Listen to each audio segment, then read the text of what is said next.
नमस्कार, मैं हूं संजय शर्मा। आप देख रहे हैं 4 PM न्यूज नेटवर्क। रोज शो करता हूं अभय दुबे जी के साथ। जाने माने पत्रकार हैं। एबीपी चैनल में आप लगभग रोज उनको देखते हैं। बहुत अच्छी किताबें लिखी हैं। कई बड़े बड़े टीवी चैनलों पे आते रहते हैं। आज के शो में मैंने उनसे पूछा कि उत्तर प्रदेश में जिस तरह राष्ट्रीय स्वयंसेवक संघ योगी जी के संग मीटिंग कराना चाहता है, दोनों डिप्टी सीएम की, ब्रजेश पाठक की, केशव मौर्य की, उसके अंजाम क्या होगा। ये कुछ कुछ वैसा नहीं है कि जैसे भारत पाकिस्तान के युद्ध में अमेरिका कहे कि लाके हम समझौता करा देते हैं। क्या केशव मौर्य योगी जी की और योगी जी केशव मौर्य की टांग खींचने से बाज आ जाएंगे? क्या ब्रजेश पाठक दिल्ली के रिश्तों को कम कर देंगे? और उत्तर प्रदेश में होगा क्या? उधर कश्मीर में राहुल गांधी ने खास तौर से दो बातों का जिक्र किया। कहा कि यहाँ का बाजवान खाने में गया था। बाजवान वहाँ की एक बड़ी थाली होती है जिसमें लगभग 30-32 तरह के नॉन वेज होते हैं। मैं भी गया था कश्मीर में, मैंने खाया तो लोगों ने इसके दो संकेत निकाले। बिहार के में जब लोकसभा चुनाव चल रहे थे तो आपको याद होगा कि जहाज में उन्होंने मछली का जिक्र किया था। आमतौर पे कुछ लोग जो संघ की विचारधारा से जुड़े होते हैं वो नॉन वेज का विरोध करते हैं और नॉन वेज को मुस्लिम धर्म से जोड़ते हैं। ये बात अलग है कि मैं तो ब्राह्मण कुल में पैदा हुआ, लेकिन मैं भी नॉन वेज खाता हूँ और ब्राह्मण बहुत बड़ी संख्या में नॉन वेज खाते हैं। तो क्या जानबूझ के राहुल गांधी ने कश्मीर में बाजवान का जिक्र किया? और राहुल गांधी ने कहा कि हमारे इस नतीजों ने जो 56 इंच की छाती थी उसको कम कर दिया, एटीट्यूड कम कर दिया। इसके क्या मतलब है? ये भी मैंने अभय जी से पूछा। और मैंने पूछा कि हरियाणा में जिस तरह बेरोजगारी की बाढ़ आ गई है, बेरोजगार इतनी बड़ी संख्या में है, लोग मान रहे हैं बड़ा मुद्दा है, उसका नतीजा क्या निकलेगा। बहुत रोचक बातचीत है। चलते हैं सीधे अभय दुबे जी के पास। उससे पहले रिक्वेस्ट है, चैनल को ज्वाइन कीजिएगा, सब्सक्राइब करिएगा। चलिए सुनते हैं अभय जी की बात। 4 PM न्यूज नेटवर्क में स्वागत है अभय दुबे जी आपका। हम्म। चुनाव हो रहे हैं दो राज्यों में। हम लोगों ने 4 PM हरियाणा शुरू किया। हमारे रिपोर्टर क्षितिज कांत अब तक हरियाणा के कई जिलों में गए। लगभग वो 50 से ज्यादा विधानसभाओं में जा चुके हैं। 4 PM हरियाणा पे उनकी लगातार रिपोर्ट आ रही है। उन्होंने मुझसे कहा कि हरियाणा में जो सबसे बड़ा मुद्दा है वो बेरोजगारी है। जिन शहरों में वो जा रहे हैं, जिन गांव में जा रहे हैं, लोग कह रहे हैं कि साहब हमारे बच्चे करेंगे क्या करेंगे, करे तो क्या करे, खाली बैठे हुए हैं। बहुत ज्यादा नाराजगी है अग्निवीर योजना को लेकर।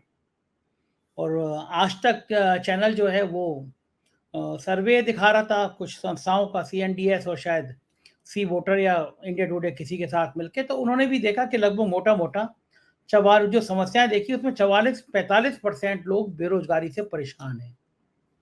तो एक आध जने ने, एंकर ने, किसी ने पूछा भी, ये तो बिल्कुल भूकंप वाली स्थिति है।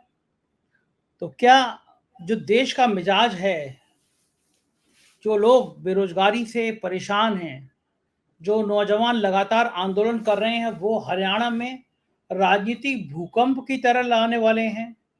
क्या हरियाणा में जो सूपड़ा साफ होगा उसकी कल्पना करी थी भारतीय जनता पार्टी ने? और अगर वास्तव में यही हकीकत है और हरियाणा में इतनी बुरी हार दिख रही है बीजेपी की, तो आपको क्या लगता है नरेंद्र मोदी के लिए ये खतरे की घंटी बजने जैसा होगा? अभय जी। 4 PM के मंच पर पिछले 1 साल से जब भी मैं आपके साथ कार्यक्रम करता हूं तब तक कभी न कभी कुछ न कुछ बेरोजगारी वाला मुद्दा छिड़ ही जाता है, कुछ न कुछ उसके ऊपर बातचीत हो ही जाती है। हरियाणा तो हांडी का एक चावल है और मुझे पक्का यकीन है कि भारतीय जनता पार्टी किसी वजह से हारे या ना हारे, वो केवल बेरोजगारी की वजह से ही हरियाणा का चुनाव बुरी तरीके से हार जाएगी, क्योंकि हरियाणा में बेरोजगारी बहुत ज्यादा है। दूसरे देश के दूसरे इलाकों में, दूसरे क्षेत्रों में आप क्या समझते हैं कि महाराष्ट्र में ये मुद्दा नहीं है? आप क्या समझते हैं कि ये मुद्दा दूसरे राज्यों में जहां पर चुनाव होने वाला है वहां पर नहीं होगा? क्या उत्तर प्रदेश में जो 10 उपचुनाव होंगे, क्या वहां पर ये मुद्दा नहीं होगा? ये मुद्दा एक राष्ट्रव्यापी मुद्दा है और इसके बारे में मैं आपको कुछ जमीनी आंकड़ागत हकीकत बताना चाहता हूं। इसको सरकार लगातार छिपा रही है। ये आंकड़े मुझे आज ही प्राप्त हुए। मैं चाहता हूं ताजा ताजा गरम गरम आंकड़े मैं 4 PM की जनता को आपके जरिए, 4 PM के श्रोताओं को आपके जरिए प्रदान करूं। स्थिति यह है कि देश में अगर हम मोटे तौर पर मान लें कि 1.5 अरब लोग देश में रहते हैं, हमारे देश या आप कह सकते हैं कि 1.5 अरब नहीं, 1 अरब 45 करोड़ लोग हमारे देश में रहते हैं, ये हम लोग मान लें अगर, तो उसमें जो हमारा जो वर्क फोर्स पार्टिसिपेशन है अर्थव्यवस्था में, जो वर्क फोर्स यानी कितने श्रमिक हमारी अर्थव्यवस्था में भाग लेते हैं, उनकी संख्या केवल 42 करोड़ है। देश में 42 करोड़ लोग ही काम करते हैं, यानी उत्पादन के काम से 42 करोड़ लोग ही जुड़े हुए हैं, और इन 42 करोड़ लोगों में से केवल 4 करोड़ ऐसे हैं जो नियमित वेतनभोगी हैं। बाकी 38 करोड़ ऐसे हैं जिनको आप वर्किंग पुअर कह सकते हैं, कि ये गरीब श्रमजीवी हैं और ये गरीबी की रेखा के ऊपर हैं। ये भारतीय अर्थव्यवस्था की कड़वी हकीकत है, जिसको मोदी जी मंच पर खड़े होकर बार बार बिना रुके हुए झूठ बोलते हुए, शेखीखोरी करते हुए ये कहते हैं कि हम दुनिया की 5वीं अर्थव्यवस्था बन चुके हैं, 3री बनने वाले हैं और उसके बाद में हम पहली हो जाएंगे। ये हालत है। यानी 1.5 अरब आबादी में कुल 42 करोड़ लोग काम करते हैं। सारी दुनिया की दूसरी अर्थव्यवस्थाओं के मुकाबले भारत का जो वर्क फोर्स पार्टिसिपेशन है अर्थव्यवस्था में, वो उसका प्रतिशत बहुत ही कम है। एक ऐसी अर्थव्यवस्था दुनिया की पहले नंबर की अर्थव्यवस्था कैसे बन सकती है, जरा इसके बारे में सोचिए। और ये सारे के सारे आंकड़े सरकारी आंकड़ों में से ही निकाले गए हैं, इनमें से कोई भी ऐसा नहीं है जो कहीं और से आया हो। सरकार के जो दस्तावेज होते हैं उन्हीं के अंदर से आंकड़े निकाले गए हैं। अब आप देखिए कि भारत में जो श्रम काम करने वाले लोगों की औसत आमदनी क्या है। मैं उन लोगों की बात नहीं, एक व्यक्ति आपको मिल जाएगा इसको 3 लाख रुपए महीने की आमदनी हो रही है, एक व्यक्ति मिल जाएगा इसको 5 लाख की हो जाएगी आमदनी, उससे भी ज्यादा के लोग मिल जाएंगे, 1.5 लाख की आमदनी के बहुत लोग मिल जाएंगे, 1 लाख की आमदनी के बहुत लोग हो जाएंगे। लेकिन ये राष्ट्रीय औसत एक अलग चीज है। मनरेगा, सबसे पहले आइए, जो मनरेगा में श्रम कर रहे हैं उनकी औसत आमदनी क्या है पूरे साल में? 3,915 रुपए केवल। आप सोचिए कि मनरेगा में वो 3,915 रुपए ही कमाते हैं। जो कैजुअल वर्कर्स हैं, यानी जो अस्थायी श्रमिक हैं, उनकी औसत आमदनी 7,254 रुपए है केवल। और जो सेल्फ एम्प्लॉयड हैं, सरकार जिनको कहती है कि स्वरोजगार के जरिए जो लोग कमा रहे हैं, उनकी आमदनी केवल 13,339 रुपए है औसत आमदनी। ये नेशनल एवरेज है। और जो नियमित वेतनभोगी हैं, वो जो 4 करोड़ लोग जिनका मैंने आपको जिक्र किया, उनकी औसत आमदनी केवल 20,049 रुपए है। ये हमारे देश की बुरी हालत है। हम और आप अपने और हमारी और आपकी आमदनी से आप ये अंदाजा मत लगाइए कि इस देश की अर्थव्यवस्था कैसे चल रही है। जो गेटेड कम्युनिटीज हैं, जिनमें दिल्ली में फ्लैट्स में लोग रह रहे हैं, डुप्लेक्स फ्लैट्स में रह रहे हैं, जिनके अंदर पावर बैकअप मिला हुआ है और जिनके गेट पे चौकीदार नियुक्त हैं, उन लोगों की आमदनी, जो कारें चला रहे हैं, उनकी आमदनी से आप अंदाजा मत लगाइए इस देश में देश की जनता किस तरह रहे। भाई, इस पूरे देश में कितने प्रतिशत लोगों के पास कारें हैं? मेरे ख्याल से 8% से भी कम लोग हैं जिनके पास इस देश में कारें हैं। बावजूद इसके कारें सड़कों पर हमें बहुत ज्यादा दिखती हैं। और दिल्ली में तो कारों की स्थिति यह है कि समझ में ही नहीं आता कि सड़क पर कैसे चलाएं कार और कैसे पैदल चलें, इतनी कारें हैं।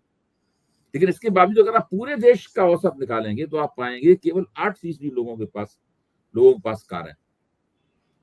ये जो वर्क फोर्स पार्टिसिपेशन है, इसको वर्क फोर्स पार्टिसिपेशन रेट है, इसको LSPR भी कहते हैं।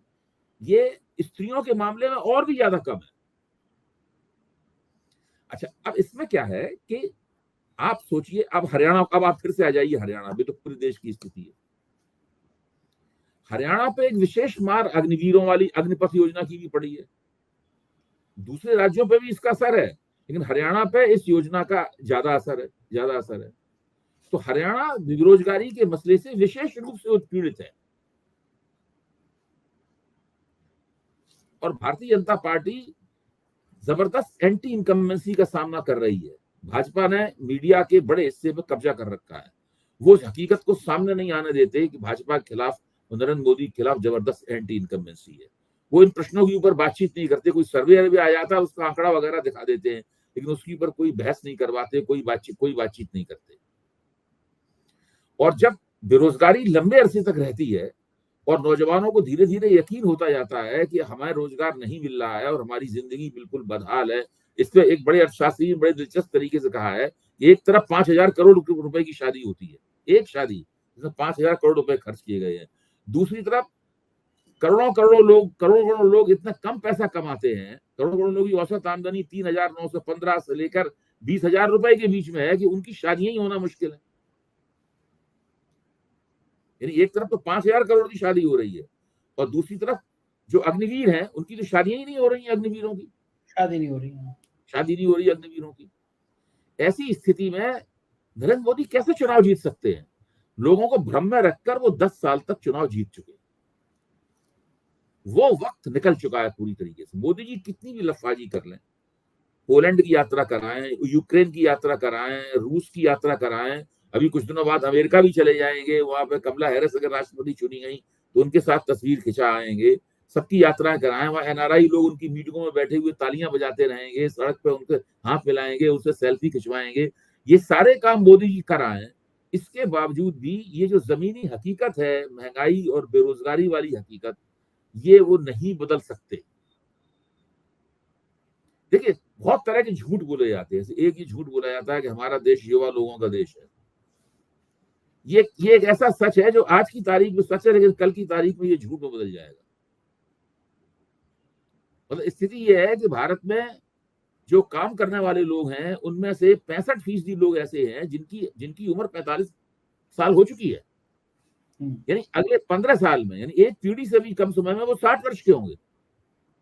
तो भारत युवाओं का देश नहीं रह जाएगा, भारत तेजी से बुजुर्ग होता हुआ देश बन जाएगा वो।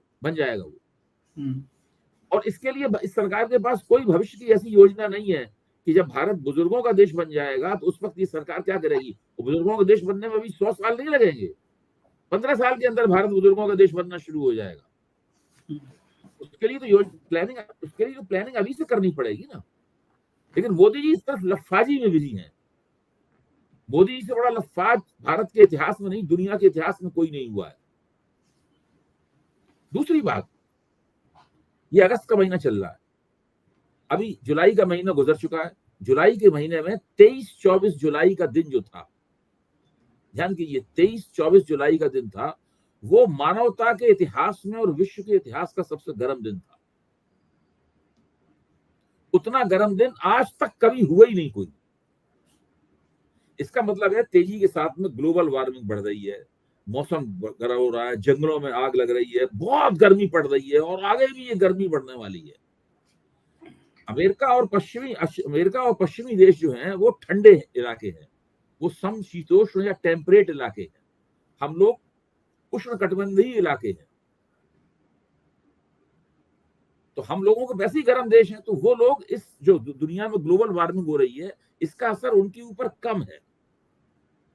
लेकिन आप सोचिए भारत का श्रमिक इस स्थिति में कैसे काम करेगा। सही बात है? जब दुनिया का सबसे ज्यादा गर्म दिन जो है, जब उनके सिरों के ऊपर आग बरसाएगा, है तो वो भारत का आदमी, हम और आप कैसे जिंदा रहेंगे उसमें। भारत का श्रमिक उस स्थिति में किस तरीके से काम करेगा। मोदी जी के पास इन समस्याओं की क्या योजना है। और मोदी जी समझते हैं कि केवल हिंदू मुस्लिम करते रहेंगे और उसके जरिए वो चुनाव दर चुनाव जीतते जाएंगे। और अभी उनकी बेसिक थीसिस ये है कि मामला प्रबंधन का है, कुछ मैनेजमेंट में प्रॉब्लम रह गई इस बार, जो हम लोग अगली बार ठीक कर लेंगे। ये थीसिस लेके चल रहे हैं। किसी भी समस्या को, किसी भी समस्या से निपटने का उनके पास कोई मीजान नहीं है, किसी किस्म की कोई योजना नहीं है। उनके जो थिंक टैंक हैं, उनके जो रणनीतिकार हैं, वो बिल्कुल बेकार हैं। वो दिन रात मोदी जी की सुविधा के लिए, ताकि मोदी जी अच्छा महसूस कर पाए, खुश रहें मोदी जी, बढ़िया तस्वीर वो लोगों के सामने पेश करते रहें और खुद भी उस तस्वीर को सही मानते रहें, उसके लिए झूठे आंकड़े मोदी जी को बना के देते रहते हैं और झूठे तर्क बना के देते रहते हैं। भाई अभी हम लोगों ने देखा ना कि लेटरल एंट्री के ऊपर अश्विनी वैष्णव ने उसका बचाव किस तरीके से किया। इससे पहले जब लेटर एंट्री NITI कमीशन आया था तो उस वक्त जितेंद्र सिंह ने उसका बचाव कैसे किया था। अब जब जिस स्तर के आधार पर मोदी जी ने विड्रॉ कर लिया, अब अश्विनी वैष्णव साहब क्या कहेंगे? सही बात है, तो कोई बचा ही नहीं कर। बोल रहे वह मोदी जी की आलोचना करनी चाहिए, क्यों कर रहे किया मोदी जी?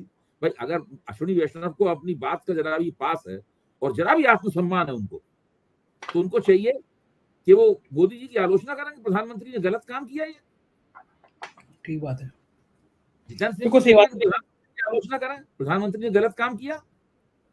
इतनी हिम्मत कहाँ है। देखिए लोग हैं, इन लोगों को ना किसी किस्म की लज्जा है, ना इन लोगों को कुछ नहीं है, बिल्कुल बिल्कुल बेकार लोग हैं ये। बिल्कुल ठीक बात है। इस बीच में जम्मू कश्मीर में गए थे राहुल गांधी।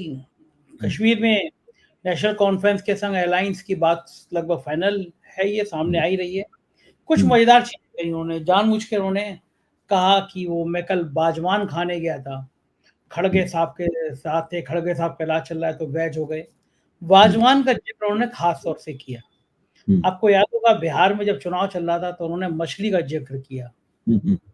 वाजवान जो है वो करीब 30 या 32, जहां तक मेरे को याद है, 32 नॉन वेज आइटम, हर नॉन वेज अलग किस्म का पक्षी जानवर का होता है, एक बड़ी मुझे थाली होती कश्मीरी, हाँ मुझे कश्मीरी भोजन परंपरा का कुछ कुछ जानकारी है मुझे। है।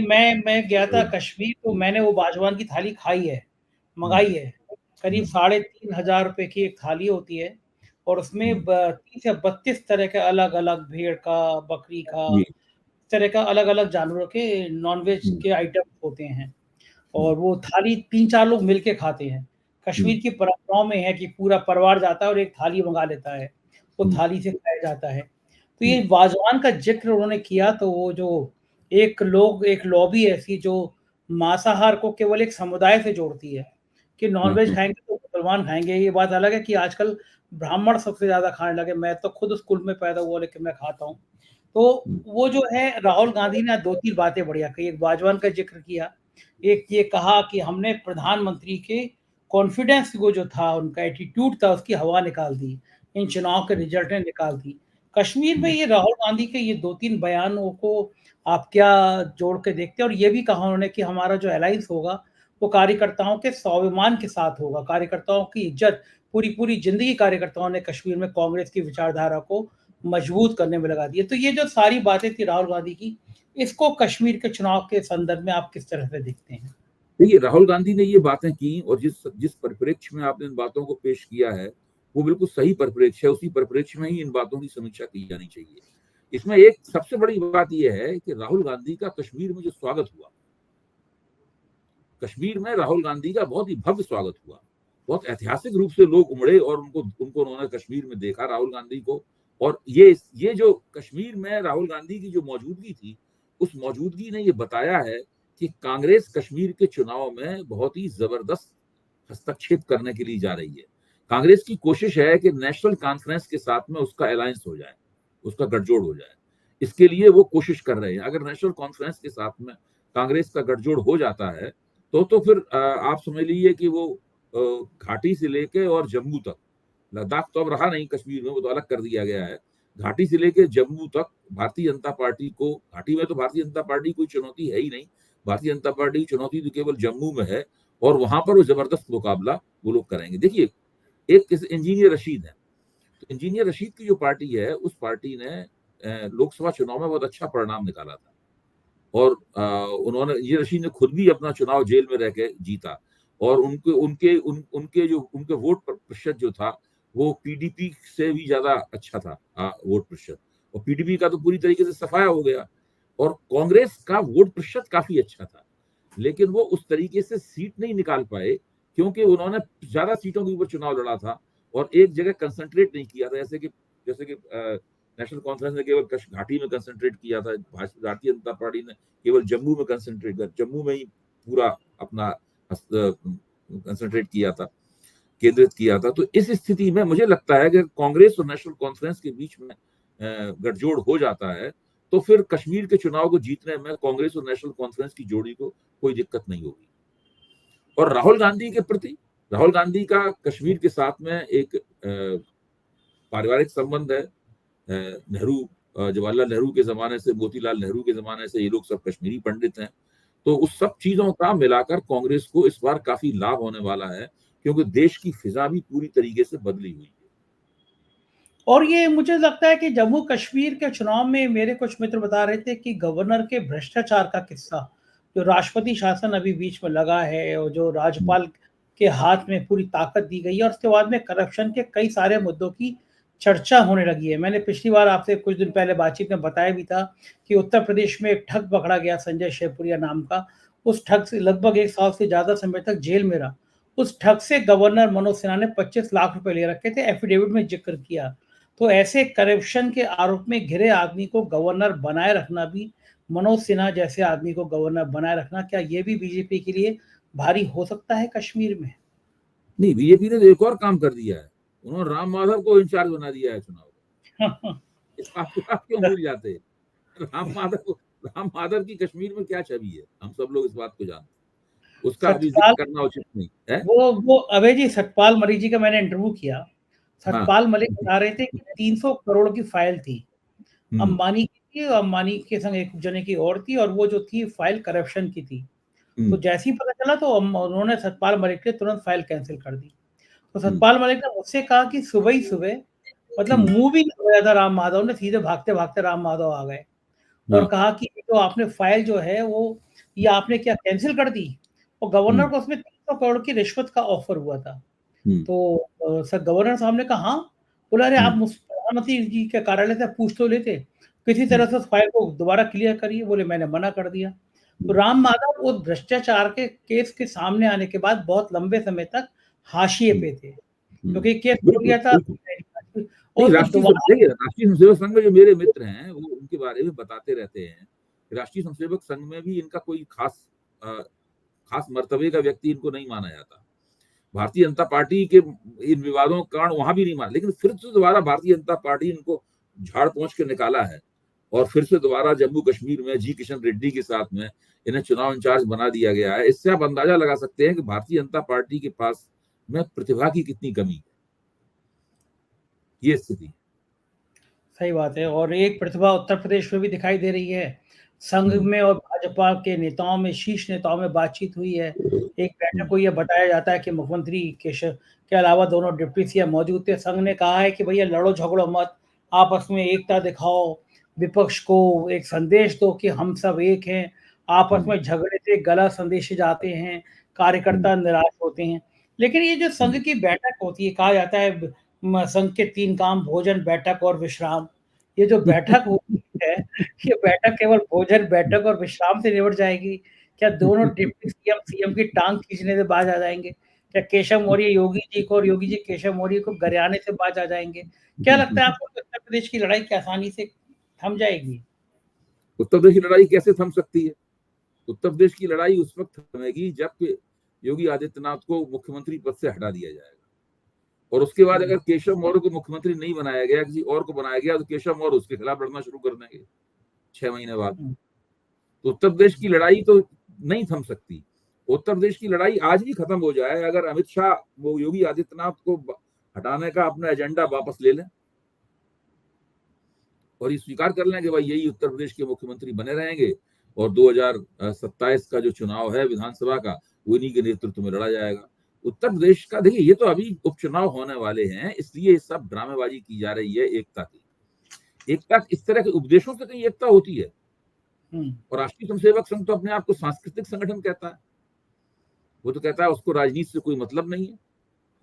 स्वयंसेवक अपनी निजी हैसियत से भारतीय जनता पार्टी का प्रचार करते हैं। इस प्रकार की बातें हम लोगों को गले उतारने के लिए कही जाती हैं। अब वो भारतीय जनता पार्टी में आपस में जो जूतम पेजार लोग कर रहे हैं, उनको बैठा के एकता क्यों करवा रहा है?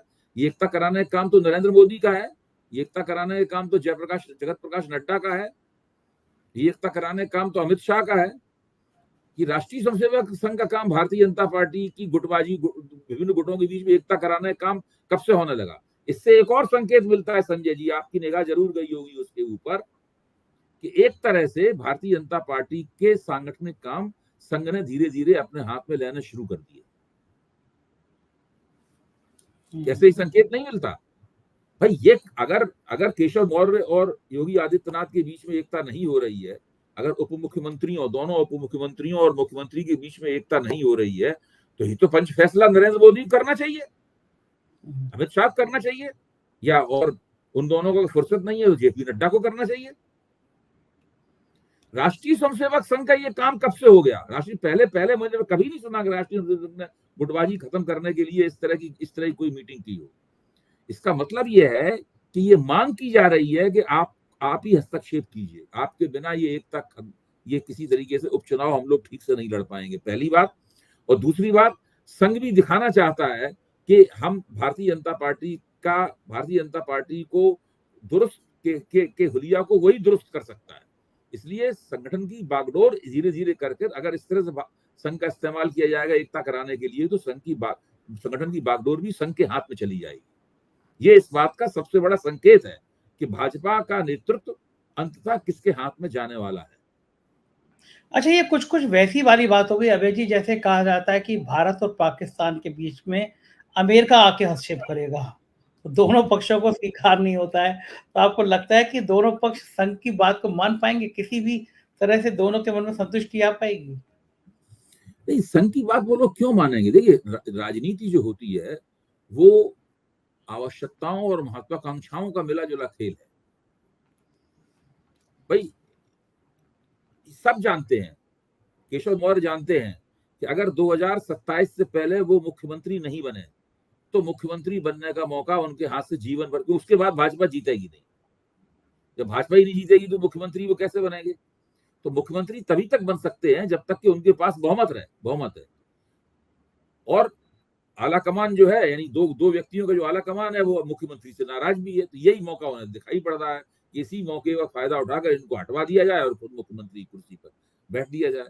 वो अमित शाह की गुड बुक्स में है। तो वो अभी मुख्यमंत्री बनने का जितना चमकदार मौका उनके पास है, उतना मौका अब दोबारा कभी नहीं आने वाला।